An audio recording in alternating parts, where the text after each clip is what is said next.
Hi friends, welcome to my YouTube channel SR motors. तो friends, हमारे पास आई है मारुति स्विफ्ट डिज़ायर। इसमें जो है अजीब सी एक आवाज़ आ रही है। तो करते हैं फाइंड आउट कि किस प्रकार की आवाज़ है। तो चेक करते हैं और गाड़ी।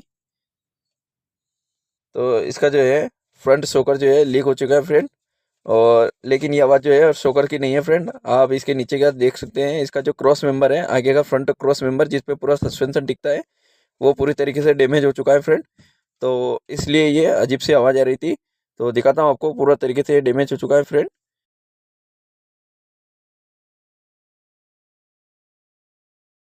और दूसरी साइड से भी इसी प्रकार से लीक हो चुका है इसका शॉकअप।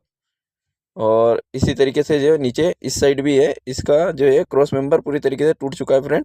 जिसमें आर्म वगैरह सभी तरह का पूरा सस्पेंशन जो है इसी पे लगता है फ्रेंड। तो इसी तरीके से जो है ये नॉइस आ रही थी अजीब सी। तो इसी तरीके